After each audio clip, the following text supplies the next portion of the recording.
BRK సన్మార్గం with Lakshmi. So ప్రస్తుతం మనతో పాటు స్టూడియోలో ఉన్నారు ప్రముఖ జ్యోతిష్య పండితులు శ్రీ మారేళ్ల రవిశాస్త్రి గారు. వారిని అడిగి మనకు తెలియని ఆధ్యాత్మిక విషయాలకు సంబంధించిన రహస్యాలు తెలుసుకుందాం. గురుగారు నమస్కారం అండి. నమస్తే. బాగున్నారా గురూజీ? బాగున్నామ్మా. అనుకున్న పనులు అనుకున్నట్లు జరుగుతూ ఉన్నాయా? జరుగుతాయి సాధన చేస్తే. మరి మేము అనుకున్న పనులు అనుకున్నట్లు జరగట్లేదుగా. ఎవరైనా కానీ అనుకున్న పనులు అనుకున్నట్లు జరగట్లేదంటే ఏది ఆటంకం కలిగిస్తున్నట్లు? మనకు పనులు అన్నీ జరగాలంటే ఎలాంటి మంత్రం జపించాలి అసలు? అంటే అనుకున్న పనులు అనుకున్నట్లుగా కావాలి అంటే వాళ్ళు ఎనర్జీ అనేది ఒకటి కావాలి. ఎవరికైనా ఒక ఎనర్జీ అనేది ఉంటేనే ఒక ప్రాణశక్తి, మన తెలుగులో చెప్పుకోవాలంటే ఎగ్జాక్ట్గా ప్రాణశక్తి. ఈ ప్రాణశక్తి అనేది మనకు ఉంటేనే మనకి అనుకున్న పనులన్నీ అనుకున్నట్లుగా అవుతాయి. ఆ ప్రాణశక్తికి మనకి రావడానికి, ప్రాణశక్తిని పొందడానికి మనకు అనేక మార్గాలు ఉన్నాయి. అందులో మంత్రం ఉంది, యోగం ఉంది, ధ్యానం ఉంది, అలాగే మనం తీసుకునే ఆహార నియమాలు ఉన్నాయి. కొంతమందికి జన్మతః ప్రాణశక్తి పెరుగుతూ ఉంటుంది. మనకి అనేక విధాలుగా సహజంగా మనకి ప్రాణశక్తి అనేది పెరుగుతూనే ఉంటుంది. ఆ ప్రాణశక్తి అనేది ఎంత ఎక్కువగా పెరుగుతూ ఉంటే అంత వాళ్ళకి సహజంగా వాళ్ళ పనులు అనేది అవుతూ ఉంటాయి. అంటే మీకు ఫర్ ఎగ్జాంపుల్ చెప్పాలి, ఒక నది దగ్గరికి వెళ్ళాం. నది మీద నీటి వాటానికి తగ్గట్టుగా మనం మూవింగ్ ఉందనుకోండి, పడవ ఆటోమేటిక్గా ఎలా ఉంటుంది, ఎంతో స్పీడ్గా వెళ్తూ ఉంటుంది. అదే నీటి వాటానికి అనుకూలంగా లేకుండా వ్యతిరేకంగా ఉందనుకోండి, చాలా కష్టపడి వెళ్ళాలి. ఎవరికైతే ప్రాణశక్తి ఎక్కువగా ఉంటుందో వాళ్ళు నీటి వాటానికి అనుకూలంగా వెళ్తూ ఉంటారు. ప్రాణశక్తి ఎవరికైతే తక్కువగా ఉంటుందో వాళ్ళకి వ్యతిరేకంగా వెళ్తుంటారు. ఈ ప్రాణశక్తి పెరగడానికి మనకి అనేక విధాలైనటువంటి పద్ధతులు ఉన్నాయి. వాటిల్లో మంత్ర సాధన అనేది ఒకటి. మంత్ర సాధనలో ముఖ్యంగా మనకి ప్రాథమికంగా మనం చూసుకుంటే మనకు అనుకున్న పనులు విఘ్నాలు లేకుండా అవ్వాలి అంటే మనం గణపతి ఆరాధన అంటాం. ఓం గం గణపతయే నమః బేసిక్ మంత్ర. ఓకే, ఈ మంత్రాన్ని అదే బేస్ మంత్ర అని కూడా వచ్చు. ఎందుకంటే బేసిక్ మంత్ర అంటే స్టార్టింగ్ మంత్ర. బేస్ మంత్ర అని ఎందుకనంటే అది మూలాధార చక్రానికి అధిపతి గణపతి. మనకి మూలాధార చక్రం ఎప్పుడైతే మన శరీరంలో సరిగ్గా లేదో ఆటోమేటిక్గా మన సర్వైవల్ ప్రాబ్లమ్స్, మన ఉద్యోగంలో ప్రాబ్లమ్స్ ఇవన్నీ జరుగుతుంటాయి. కాబట్టి ఎవరైతే గణపతి మంత్రాన్ని బాగా ఆరాధన చేస్తూ ఉంటారో, గణపతిని ఆరాధన చేసుకుంటారో వారికి రెండు వస్తాయి. ఏంటి? ఒకటి సిద్ధి, రెండవది బుద్ధి. సిద్ధి బుద్ధి సహిత వినాయకుడు అంటారు మనం. సిద్ధి మనకి ఎప్పుడు కలుగుతుంది? ఒక మంత్రాన్ని మననం చేసుకుంటూ వెళ్తూ ఉంటే, మననం చేసుకుంటూ వెళ్తే కొన్ని ల్యాక్స్ ఆఫ్ టైం జరిగినప్పుడు ఆటోమేటిక్గా ఆ సౌండ్ వైబ్రేషన్కి మనకు సిద్ధి అనేది కలుగుతుంది. ఆ వైబ్రేషన్ మీద మనకు పట్టు అనేది వస్తుంది. ఆ వైబ్రేషన్ మీద ఎప్పుడైతే పట్టు వస్తుందో ఆ నాడులు యాక్టివేట్ అయి ఉంటాయి. ఆ నాడులు ఎప్పుడైతే యాక్టివేట్ అయి ఉంటాయో ఆ చక్రాలు యాక్టివేట్ అయి ఉంటాయి. ఆ చక్రాలు ఎప్పుడైతే యాక్టివేట్ అయి ఉంటాయో ఆ పనులన్నీ జరుగుతూ ఉంటుంది. దానికి తగినట్లుగా ఇంటలెక్చువల్ అంటే మన బుద్ధి కూడా యాక్టివేట్ అవుతుంది. ఇప్పుడు ఫర్ ఎగ్జాంపుల్ మామూలుగా ఒక అమ్మాయి ఉంది, ఫర్ ఎగ్జాంపుల్ మెడికల్ సీట్ వచ్చింది, మెడికల్ కాలేజీకి పంపించాం. 5 years చదివింది, బయటకు వచ్చింది. బయటకు వచ్చిన తర్వాత ఫిజికల్గా ఏం చేంజెస్ ఉండవు, అంత ముందర ఉన్న అమ్మాయే. కానీ ఆ అమ్మాయి దేంట్లో సిద్ధత్వం సాధించింది? మెడిసిన్ అనే దాంట్లో సిద్ధత్వం. ఎట్లా ఆపరేషన్ చేయాలి, ఎట్లా ఇంజెక్షన్ చేయాలి, వీటన్నిటిలో సిద్ధత్వం. ఎప్పుడు ఏ మెడిసిన్ వాడాలి అని బుద్ధి యాక్టివేట్ అయ్యింది. అంటే ఎప్పుడు ఎవరికి ఏ మెడిసిన్ ఇవ్వాలి, ఎవరికి, ఇదంతా ఇంటలెక్చువల్ ప్రాపర్టీ. ఇదంతా కూడా ఫిజికల్ అంటే స్కిల్ ప్రాపర్టీ. ఇది ఈ రెండు ఎప్పుడైతే యాక్టివేట్ అయ్యి ఉంటాయో వాళ్ళని దాంట్లో మాస్టర్ అంటారు. అలా మనం అనుకున్న పనులు అవ్వాలి అంటే మనకున్నటువంటి అడ్డంకులు తొలగిపోవాలి. ఎప్పుడైతే అడ్డంకులు తొలగిపోయినాయో ఆటోమేటిక్గా వారి జీవితం అనేది చాలా స్మూత్గా వెళ్ళిపోతుంది. ఇప్పుడు మీరు మట్టి రోడ్డు మీద ట్రావెల్ చేశారు, చాలా కష్టంగా ఉంటుంది. అలాగే ఒక గతుకుల రోడ్డు మీద ట్రావెల్ చేశారు, చాలా కష్టంగా ఉంటుంది. అదే హైవే ఎక్కారనుకోండి, హ్యాపీగా వెళ్ళిపోతారు, చాలా స్పీడ్గా వెళ్తారు. అక్కడ హైవే ఎక్కడానికి కావాల్సినంతా కూడా ఆ బేస్ ఒక మంత్రం పట్టుకొని ఆ మంత్ర సాధన చేసుకొని ఆ మంత్రం కొన్ని లక్షల సార్లు మనం ప్రాక్టీస్ చేయగలిగితే ఆటోమేటిక్గా మనకి అవుతుంది. అంటే మనం దాంట్లో సిద్ధత్వం వైపు వెళ్తాం. దాంట్లో బేస్ మంత్ర మనకి వచ్చేసి మహాగణపతి మంత్ర. దాంట్లో ఓం గం గణపతయే నమః. బాగా గాని మనం చేస్తూ ఉంటే ప్రాక్టీస్ చేస్తూ ఉన్నారనుకోండి, ఎంత బాగా ప్రాక్టీస్ చేస్తుంటే గణపతికి 4 లక్షలు సిద్ధి అంటారు. 4 లక్షల సార్లు చేయాలి అంటే ఇప్పుడు ఫర్ ఎగ్జాంపుల్ ఒక మంత్రం తీసుకుని 4 లక్షలు అంటే గణపతి మంత్రాన్ని ఒక గంట సేపు చేస్తే అరౌండ్ 4000 అవుతుంది. 100 అవర్స్. 100 అవర్స్ అంటే రోజుకి ఎంతసేపు? ఓ 2 అవర్స్ కేటాయిస్తే 50 డేస్లో అయిపోతుంది. అవును. 50 డేస్లో ఒక మంత్రం అయిపోతుంది. మంత్రం మీద పట్టు వస్తుంది. అక్కడి నుంచి నువ్వు చేసేదంతా కూడా నీకు ప్లస్ అడ్వాంటేజ్. ఒక 6 నెలల పాటు నువ్వు కేటాయించి సీరియస్గా ఒక మంత్రాన్ని, బేసిక్ మంత్రాన్ని నువ్వు తీసుకొని చేసుకుంటే ఆ మంత్రమే నీ జీవితాన్ని, అంటే నీ జీవితాన్ని నడిపించే ఒక ఇంధనంలా మారుతుంది. అప్పుడు ఆ జీవితం అనేది చాలా స్మూత్గా వెళ్తుంది. ఎప్పుడైతే మన మెమరీ కాన్షియస్లో, సబ్కాన్షియస్లో మనకి ఆ యొక్క చైతన్యం మనకి యాడ్ అయ్యేంతవరకు, ఆ ప్రాణశక్తి యాడ్ అయ్యేంతవరకు, ఆ ఇంటలెక్చువల్ ప్రాపర్టీ యాడ్ అయ్యేంతవరకు మనం ఆ సాధన చేయాలి. చేసినప్పుడు మాత్రమే ఆటోమేటిక్గా అది మనకి వస్తుంది. వచ్చినప్పుడు అడ్డంకులు లేకుండా మనం ముందుకెళ్తాం. కాబట్టి మనకి జీవితం ఎప్పుడైనా స్మూత్గా ఉండాలంటే మీకు నచ్చిన దైవం, నేను ఫర్ ఎగ్జాంపుల్ గణపతి చెప్పాను, మీకు ఇష్టమైన దైవాన్ని, ఇష్టమైన ఎనర్జీని ప్రేయర్ చేసుకుంటూ హ్యాపీగా, కొంతమందికి లలిత అమ్మవారు ఇష్టం కావచ్చు, కొంతమంది ఆ ప్రేయర్ని సిన్సియర్గా ఒక 6 months to 1 year కానీ చేయగలిగితే ఆటోమేటిక్గా మీ జీవితంలో చాలా వరకు ఉన్న బేసిక్ అడ్డంకులు, బేసిక్ కష్టాలు ఇవన్నీ కూడా తొలగిపోతాయి. ఇప్పుడు మనం ఫర్ ఎగ్జాంపుల్ చూసుకుంటే ఒక హౌస్ వైఫ్కి ఏం కష్టాలు ఉంటాయి? ఇంట్లో ఫైనాన్షియల్ బాగుండాలి, కొద్దిగా ఫైనాన్షియల్ ఎటువంటి ఇబ్బందులు లేకుండా ఉండాలి, భర్త మాట వినాలి, పిల్లల మాట వినాలి, అందరూ హెల్తీగా ఉండాలి. ఇదే కదా ఒక హౌస్ వైఫ్కి. దీనికి ఏదో ఒకటి సాధన చేశారనుకోండి అయిపోయింది. అలాగే ఒక హస్బెండ్ ఉన్నాడు, తనకేంటి? భార్య బాగుండాలి, పిల్లలు బాగా చదువుకోవాలి, ప్లస్ తన ఉద్యోగ జీవితం బాగుండాలి, తన ఆరోగ్య జీవితం బాగుండాలి. దానికి ఒక సాధన పట్టుకొని చేసుకోండి. అలాగే ఒక స్టూడెంట్ ఉన్నాడు, ఒక సరస్వతి అమ్మవారిని పట్టుకొని సాధన చేశారనుకోండి, అమ్మవారిని హ్యాపీగా వాళ్ళు ఎడ్యుకేషన్లో ముందుకెళ్తారు. అలాగే ఒక వ్యాపారి ఉన్నాడు, వ్యాపారికి గణేశుడు కానీ, లక్ష్మీ గణపతి కానీ, లేకపోతే లక్ష్మీదేవిని కానీ పట్టుకొని ముందుకెళ్తే హ్యాపీగా వాటిల్లో ముందుకెళ్తారు. అట్లా మనకి ఎన్నో రకాల సాధనలు ఎన్నో రకాలుగా ఉన్నాయి. వీటిని ఎవరికి ఏది సూటబుల్ అనేది సరైన గురువు దగ్గరికి వెళ్తే వాళ్ళు సజెస్ట్ చేస్తారు. అక్కడికి వెళ్ళినప్పుడు అడ్డంకులు లేని ఒక హైవే మీద వెళ్ళేలాంటి స్మూత్ ట్రావెల్ అవ్వడానికే, జీవితం సుఖమయంగా వైభోగమయంగా అవ్వడానికే మనకున్నటువంటి యోగ మార్గాలు కానీ, మంత్రశాస్త్రాలు కానీ అన్నీ ఉన్నాయి. దాన్ని ఉపయోగించుకుంటే హ్యాపీగా వెళ్తాను. నేను కాళ్ళ మీద నడిచి వెళ్తాను, కారు ఎక్కను అంటే వాళ్ళ ఇష్టం. ఓకే, కారు కాదు ఫ్లైట్ ఎక్కుతానంటే వాళ్ళ ఇష్టం. అన్నిటికీ మన దగ్గర సైన్స్ ఉంది, స్పిరిచువల్ సైన్స్ ఉంది. ఆ సైన్స్ను వాడుకుంటే చాలా బాగుంటుంది. ఎస్, ఖచ్చితంగా గురూజీ. సో అయితే గాయత్రి మంత్రము అంటే గాయత్రి మంత్రం జపించినంతనే, గాయత్రి మంత్రం మనం విన్నంతనే కూడా మనకి కష్టాలు తొలగిపోతాయని చెప్తూ ఉంటారు. అంటే దీనికి నిష్టలు ఏమైనా ఉంటాయి? అసలు గాయత్రి మంత్రం అంటే ఏంటి? గాయత్రి మంత్రం ఏం చేస్తుంది? చాలామందికి గాయత్రి మంత్రం చాలా పరమ పవిత్రమైంది. ఉపనయనం జంజం వేసుకునేటప్పుడు వారికి ఉపనయన ప్రక్రియ చేసి తండ్రి నుంచి మనకి అందేటటువంటి గొప్ప శక్తి గాయత్రి మంత్రం. పూర్వకాలంలో అయితే మనకి కొన్ని వందల సంవత్సరాల క్రితం స్త్రీలకు కూడా ఉపనయన ప్రక్రియ ఉంది, స్త్రీలకు కూడా జంజాలు ఉన్నాయి. మనకి ఈ ఔరంగజేబు ఈ కల్చర్ వచ్చిన తర్వాత జంజం ఉన్న వాళ్ళకి అందరికీ ట్యాక్సులు అనే కాన్సెప్ట్ వచ్చిన తర్వాత స్త్రీలు జంజాలు తీసేశారు.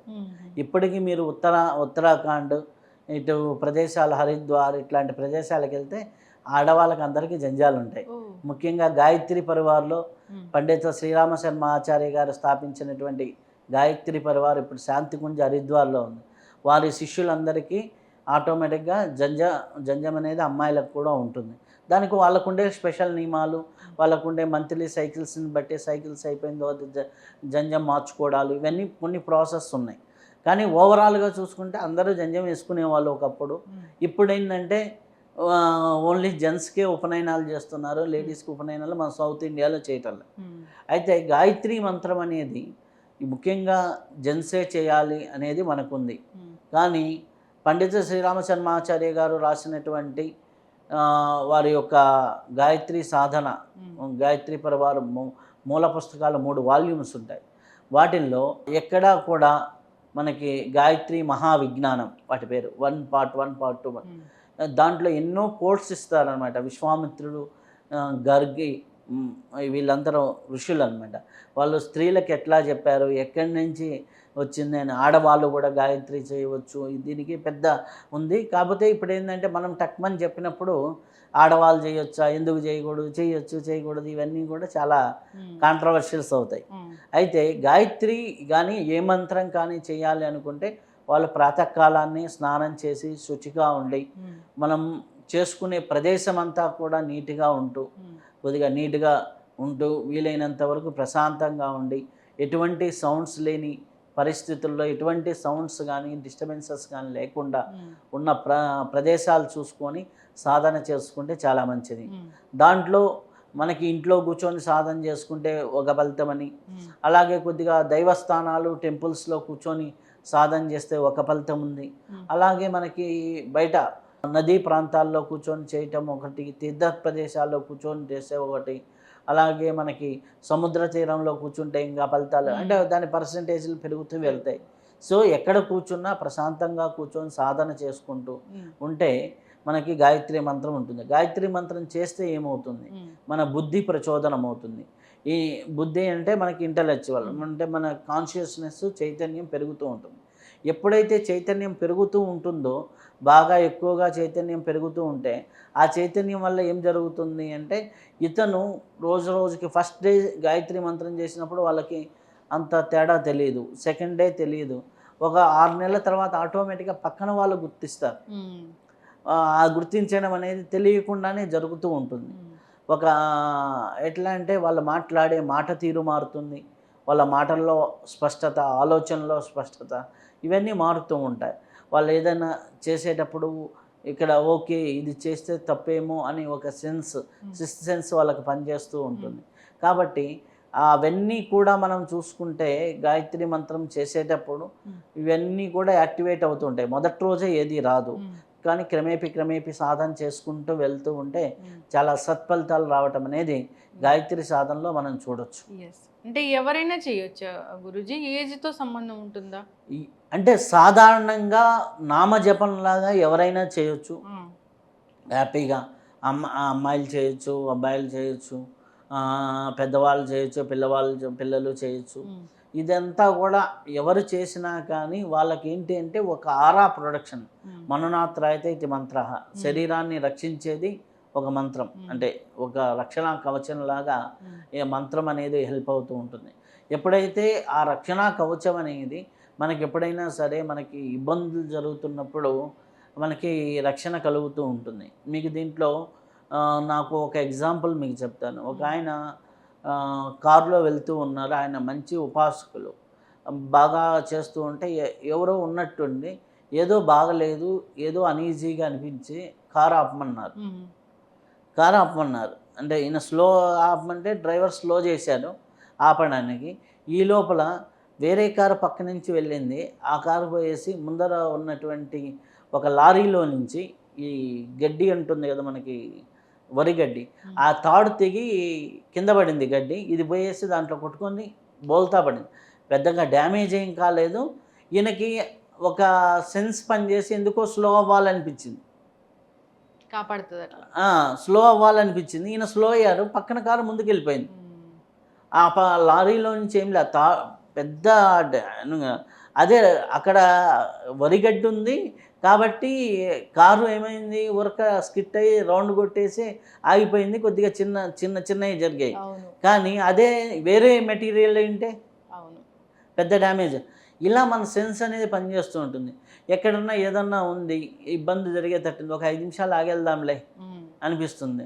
లేకపోతే వేరే రూపంలో మనకి మనుషుల్ని కాపాడుతూ ఉంటారు. అలాగే మీకు ఒకటి ఇన్సిడెంట్ చెప్తాను, నాకు పర్సనల్గా జరిగింది.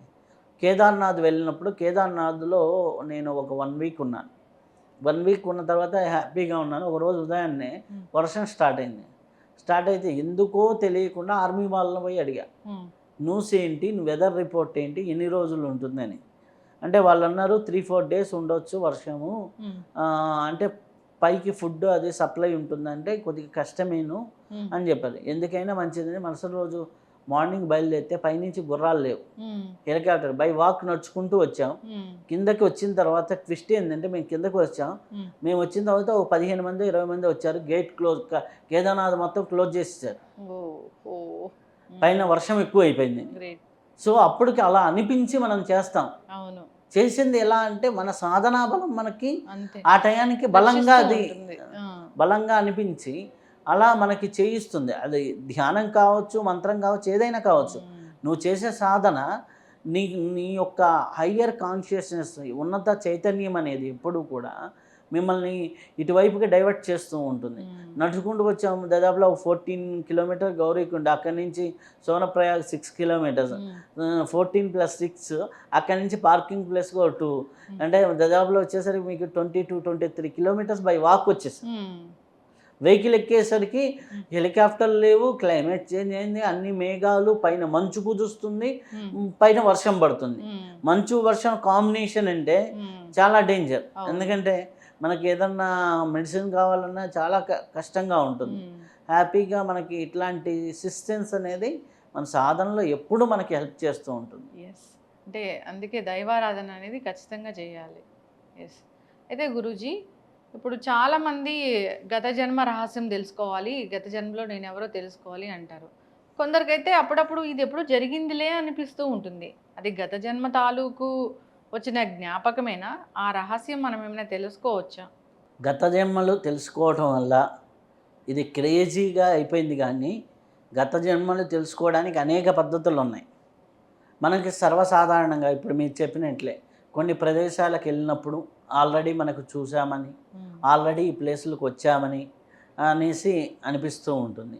అలాగే కొంతమంది వ్యక్తుల్ని బాగా కలిసినప్పుడు వీళ్ళతో ఎప్పటి నుంచో పరిచయం ఉందని ఇటువంటి స్మృతులు కొన్ని కలుగుతూ ఉంటాయి.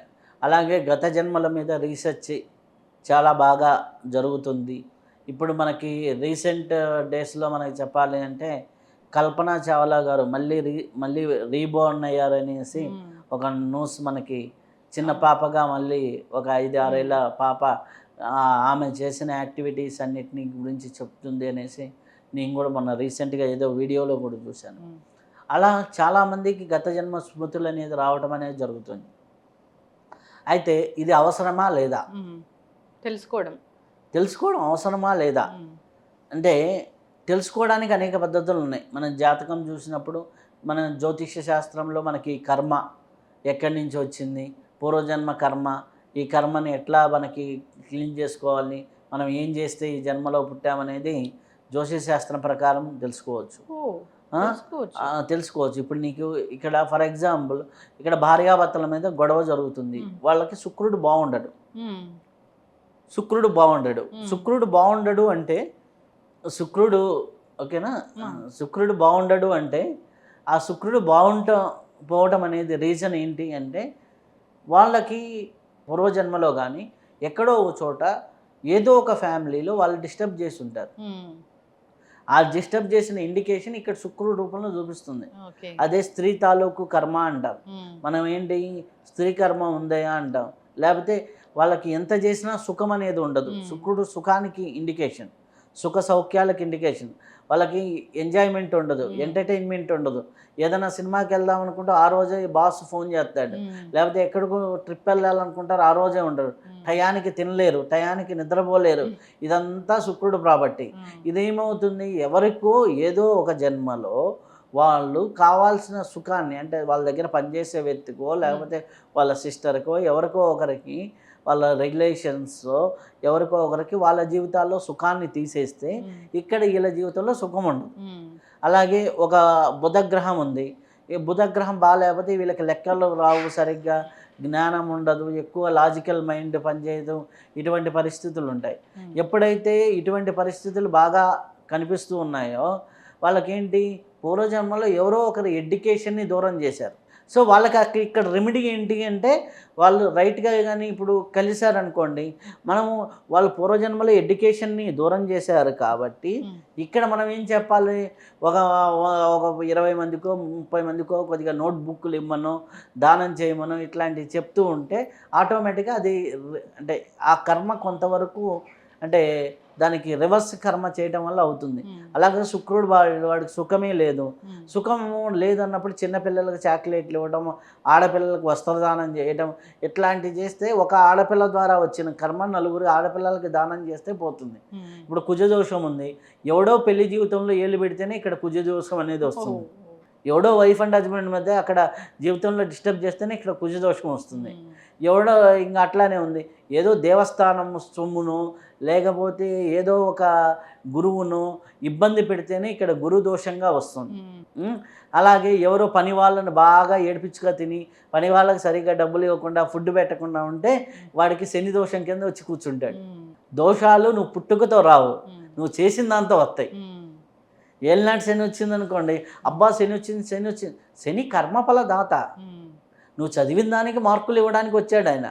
పరీక్షలు రాసిన వాడికి రిజల్ట్స్ మార్కులు ఆల్రెడీ డిసైడ్ అయిపోయినాయి. నువ్వు పరీక్ష రాసేటప్పుడు బాగా రాస్తే అయిపోయా. నీ జీవితంలో నువ్వు సత్ప్రవర్తనతో సద్బుద్ధితో 10 మందిని అబ్బా పలాని వాడు మంచివాడు అనే భావంతో జీవిస్తూ ఉన్నావు అనుకోండి, ఆటోమేటిక్గా నీకేమైపోయింది, జీవితం ఎక్కడికో వెళ్ళిపోతుంది. అదే లేదనుకోండి రివర్స్లో నెగిటివ్ ఎనర్జీ పనిచేస్తూ ఉంటుంది. ఇది జాతకం ప్రకారం. అలాగే పాస్ట్ లైఫ్ రిగ్రెషన్ అనే ఒక థెరపీ ఉంది. ఆ థెరపీ ప్రకారం మళ్ళీ ఏమవుతారు, డీపర్ మెడిటేషన్లో డీపర్గా తీసుకెళ్ళి మనకి ఆ సైకిక్ స్టేట్లో వాళ్ళు సబ్కాన్షియస్ కనెక్ట్ చేసి పాస్ట్ లైఫ్స్ చూపిస్తారు. ఇది తెలుసుకోవడం వల్ల చాలామంది ఎక్స్పెరిమెంటల్ చేశారు, చాలామంది తెలుసుకున్నారు. కాకపోతే దీంట్లో కొన్ని డేంజర్స్ ఉన్నాయి. డేంజర్స్ ఏంటంటే ఇప్పుడు పాస్ట్ లైఫ్లో మొన్న నా దగ్గరికి ఒకరు వచ్చారు, వాళ్ళు మంచి వైఫ్ అండ్ హస్బెండ్ కపుల్, చాలా అన్యోన్యంగా చూసుకుంటుంది వాళ్ళ వైఫ్, చాలా బాగా చూసుకుంటుంది. ఎట్లా అంటే ఆయన వర్డ్స్లో చెప్పాలంటే ఒక అమ్మలాగా చూసుకుంటుంది భార్య. చాలా అదృష్టమా కాదా? అవును. అంత అదృష్టమైన ఆయన ఈయన ఫాస్ట్ లైఫ్లో నా వైఫ్ ఎవరు కనుక్కోవాలని వెళ్ళాడు. అయితే ఒకానొక జన్మలో ఆవిడ నిజంగా ఇతని తల్లిగా ఉండి అతని ఎదుగుదల చూడాలి అనుకున్నప్పుడు గట్టిగా ఇతను ఎదిగే వయసులో ఆమెకి ఏదో జబ్బుతో వెళ్ళిపోయారు. సో ఇప్పుడు ఎదిగిన కొడుకు దగ్గరికి భార్య రూపంలో వచ్చింది. ఇప్పుడు ఇతను ఆమె నా తల్లి అని తెలిసినప్పుడు భార్య ప్రాపర్టీతో గట్టిగా ఉండగలడా? అర్థమైందా? ఒక నాటకంలో భార్యాభర్త, ఇంకో నాటకంలో వాళ్ళే అన్నా చెల్లెలు. అర్థమైందా? ఇప్పుడు ఎన్టీ రామారావు సినిమా చూసామనుకోండి, సావిత్రి గారు ఎన్టీ రామారావు గారు అన్నా చెల్లెలుగా చేశారు కొన్ని సినిమాల్లో, కొన్ని సినిమాల్లో పెయిర్గా చేశారు. సో ఆ పెయిర్గా చేసినప్పుడు అన్నా చెల్లెళ్ళే భార్యాభర్తలు అన్నప్పుడు అర్థం కాదు కదా, ఈ సైకిక్ మైండ్ ఒప్పుకోదు కదా, ఇప్పుడున్న పరిస్థితులు ఒప్పుకో. అట్లాంటప్పుడు గిలగిలా కొట్టుకుంటారనమాట. అలాగని అనవసరంగా పాస్ట్ లైఫ్ దానికి వెళ్తే ఇటువంటి ప్రమాదాలు ఉంటాయి. ఆయన మామూలుగా హ్యాపీగా ఉన్న జీవితంలోకి తెచ్చిపెట్టుకున్నాడు. ఇంకోటి బెస్ట్ వే ఏంటంటే ధ్యానము, యోగ సాధనలో అష్టాంగ యోగ, యమ నియమ, ఆసన, ప్రాణాయామ, ధారణ, ధ్యాన, సమాధుల ప్రక్రియలు మనకి ఉన్నాయి. పతంజలి యోగ యమ నియమ, ఆసన, ప్రాణాయామం తర్వాత ప్రత్యాహార, ధారణ, ధ్యాన, సమాధి, ఇలా 8 అష్టాంగ మార్గాలు ఉన్నాయి. ఈ అష్టాంగ యోగ ప్రక్రియలో ఎవరైతే ధ్యాన సమాధి స్థితుల్లోకి వెళ్తారో వాళ్ళకి ఆటోమేటిక్గా అవసరమైతే తెలుస్తాయి. అవసరమైతే ఇప్పుడు కొన్ని అనుభూతులు ఉన్నాయి, అవసరమైతే తెలుస్తాయి. ఆ తెలిసినప్పుడు కొద్దిగా జాగ్రత్తగా పడుతూ ఉంటారు, కొద్దిగా మేలు అవుతుంటుంది, మీరు హ్యాపీగా ఉంటారు. కాబట్టి అవసరమైనంత వరకు తెలియటం అనేది ఉత్తమం. మనం ఏమైనా తప్పులు చేసామా సరి చేసుకోవడం అనేది జ్యోతిష పద్ధతిలో కరెక్ట్. రిగ్రెషన్కి వెళ్ళినప్పుడు రిగ్రెషన్లో కొన్ని అనవసరమైన గుర్తింపులు అనవసరమైనవి వచ్చినప్పుడు కొద్దిగా హట్ అవ్వడానికి ఉంటుంది. కాదు, కొంతమంది ట్రోమాస్ ఉంటారు. అంటే ఒకరు వచ్చారు, ఒక ఆవిడకి వాటర్ చూస్తే భయం, వాటర్ చూస్తే చచ్చేంత భయం. అలాగే చిన్న వాటర్ కానీ అంటే ఇంట్లో నీళ్ళు కాకుండా ఎక్కడైనా స్విమ్మింగ్ పూల్ చూసినా ఆమెకి ఎందుకో తెలియదు, ఒక భయం అన్నమాట చిన్నప్పటి నుంచి. ఎందుకు అంటే ఆవిడ పాస్ట్ లైఫ్ రిగ్రెషన్ చేసుకున్నప్పుడు ఆవిడ ఒక సంపులో పడిపోయి బాడీ అంతా అంటే డ్యామేజ్ అవుతూ అంటే ఒక క్షణంలో చనిపోలే ఆవిడ. చాలా కాలం భయపడి చనిపోయింది. అందుకని ఇప్పుడు ఆ మెమరీ ఉంటుంది కదా, అందుకని వాటర్ చూస్తే ఓహో దానివల్ల నాకు ఇది ఉంది అని ఆమె అండర్స్టాండింగ్ ఎప్పుడు అయిపోయిందో అప్పుడు ఆ ఫియర్ పోతుంది. సో అటువంటి వాళ్ళకి పాస్ట్ లైఫ్ రిగ్రెషన్ అనేది ఉపయోగపడుతుంది తప్పితే మామూలుగా క్రేజీగా పోయి చేసుకుంటే ఏమవుతుందంటే ఆ క్రేజీ ఎటైనా దారి తీయవచ్చు, ఉన్నదాన్ని డిస్టర్బ్ తెలుసుకోవాల్సిన అవసరం ఎందుకు అంటే ఇప్పుడు మన ఫ్యామిలీలో ఉన్న వాళ్ళు మనకి ఇప్పుడు మీరు మీ హస్బెండ్ ఉన్నారు, లేకపోతే మీ పిల్లలు ఉన్నారు, లేదా మీ తల్లిదండ్రులు ఉన్నారు, వీళ్ళంతా కర్మ రుణాలు కాబట్టే మనం వాళ్ళ ఇంట్లో పుట్టాం. వాళ్ళ రుణం తీర్చుకోవడానికో మన రుణం వాళ్ళు తీర్చుకోవడానికో పుట్టాం. వాళ్ళు ఏదో జన్మలో ఏదో ఒక రిలేషన్గా ఉన్నారు, ఆ రుణాలు తీర్చుకోవడానికి పుట్టాం. ఖచ్చితంగా నువ్వు పోయి అక్కడ చేసుకున్నప్పుడు ఏమవుతుంది, ఇక్కడ ఉండేటటువంటి నీ తల్లి ఒక జన్మలో నీకు వైఫ్ కావచ్చు, లేకపోతే నువ్వే మీ తండ్రికి వైఫ్ కావచ్చు. ఇట్లాంటి జిగ్జాగ్లు ఉంటాయి. అవి అప్పుడు సబ్కాన్షియస్లో ఓపెన్ అయినప్పుడు ఇవన్నీ కూడా చాలా చాలా చాలా ఇబ్బందికరంగా ఉంటాయి. కాబట్టి ఎవరైతే సహజ సాధన సహజ పద్ధతిలో వెళ్తూ ఉంటారో, న్యాచురల్ ఫ్లోగా వెళ్తూ ఉంటారో వారికి ఫాస్ట్ లైఫ్స్ వచ్చినా, సిద్ధులు వచ్చినా, యోగ సిద్ధులు వచ్చినా, ఏమైనా ప్రాణశక్తులు వచ్చినా, అలాగే వాళ్ళ ఇంటలెక్చువల్ ప్రాపర్టీస్ పెరిగినా, ఏం జరిగినా కానీ చాలా చాలా చాలా అద్భుతంగా ఉంటుంది వారి జీవితాలు. చక్కగా చెప్పారండి. సో గత జన్మ రహస్యం తెలుసుకోవాల్సిన పని అయితే అసలు లేదు. సో దానివల్ల ఉపయోగం కూడా లేదు. ఎవరికైనా అవసరము అనుకుంటే అది మీరు ఇందాక చెప్పినట్టుగా ఏదో భయాలు అలాంటివి ఉన్నప్పుడు అవసరం అయితే అవుతుంది, అంతకన్నా మించింది దానివల్ల వచ్చేది ఏం లేదు. సో ఈ జన్మ ఇప్పుడు ఈ ప్రస్తుతం ఈ రోజు ఎలా గడుస్తుంది అనేది మనకు ముఖ్యం. అదే వర్తమాని భవ అనేది ఒకటి ఉంటుంది. ప్రజెంట్ నీ చేతుల్లో ఉంది, గతం నీ చేతుల్లో లేదు, భవిష్యత్తు నీ చేతుల్లో లేదు. ప్రజెంట్ని నువ్వు ఎంత అద్భుతంగా వాడుకుంటావు. ఈ క్షణం ఉన్నావు, మనం అద్భుతంగా డిస్కషన్ చేస్తున్నాం, ఇది ఎంత బాగా ప్రజెంటేషన్ చేయగలను, ఎంత బాగా నలుగురికి ఉపయోగపడే విధంగా నేను మాట్లాడగలను అనేదే ఈ వర్తమానంలో ఉంటుంది.